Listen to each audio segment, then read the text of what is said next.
Bugungi kunda rahbar bo'lishimda asos va umumta'lim tizimidagi tushunchalarni berdi, ya'ni o'sha nazariy bilimni berdi, ammo o'sha tajriba bu amaliyot davomida hosil bo'ladi. Universitet meni rahbar sifatidagi boshlanish nuqtam desam adashmayman.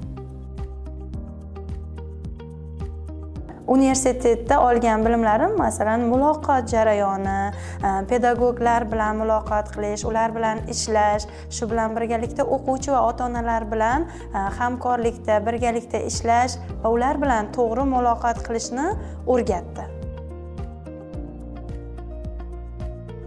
Amaliyot bilan haqiqiy vaziyatlarni tushunish, ota-onalar bilan muloqot jarayonlari, turli vaziyatlar hamda pedagog xodimlarning psixologik holatlarini o'rganish kabilarda muammolarga duch keldim.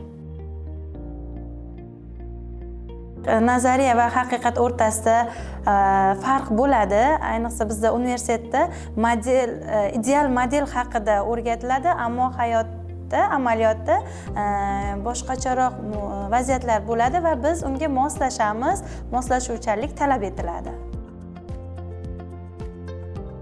Demak, universitetda nafaqat biz nazariy bilimlarga ega bo'ldik, balki u yerda o'qituvchilardan amaliy misollar oldik. Ular bizga bilimni yodlab olish emas, balki fikrlash, mustaqil fikrlashga ko'proq o'rgatishdi.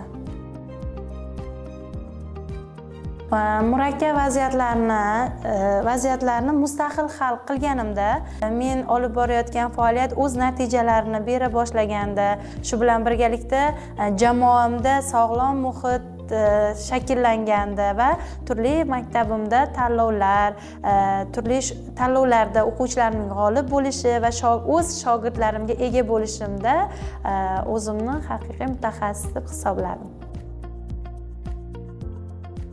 Demak, mas'uliyat, intizom, odamlar bilan to'g'ri muloqot qilish hamda nazoratni belgilangan tartibda olib borish bilan birgalikda asosiy liderlik qobiliyatlarimni shakllantirdi.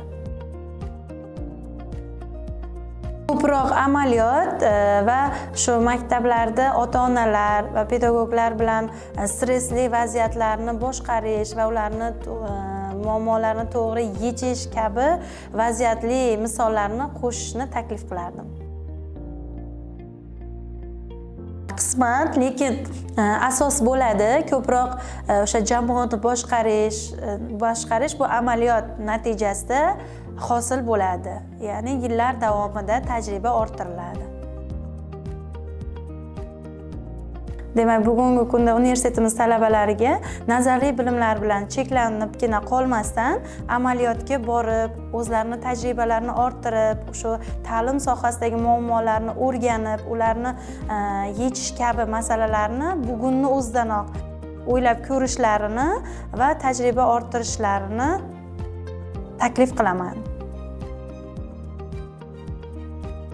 Demak, men bugungi kunda shu universitetimiz haqida o'zimni fikrimni bildirmoqchiman. Ya'ni shu universitet meni orzularimdan bittasini amalga oshirishga xizmat qildi. Ya'ni men magistraturada o'qish, ta'limda haqiqiy mutaxassis bo'lishni istar edim va shu universitetda magistraturasida o'qib, ta'limda boshqaruv menejment yo'nalishini bitirib, bugungi kunda mana rahbar sifatida faoliyat yuritmoqdaman.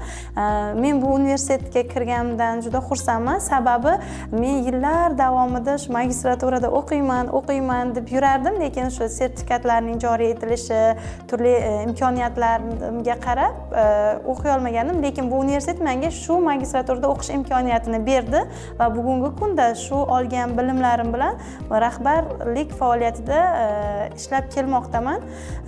Demoqchimanki, inson orzu qilsa baribir amalga oshiradi, lekin uning vositasi kimdir yoki nimadir bo'lishi mumkin. Meni bitta orzuimni amalga oshirgan vosita bu universitet hisoblanadi.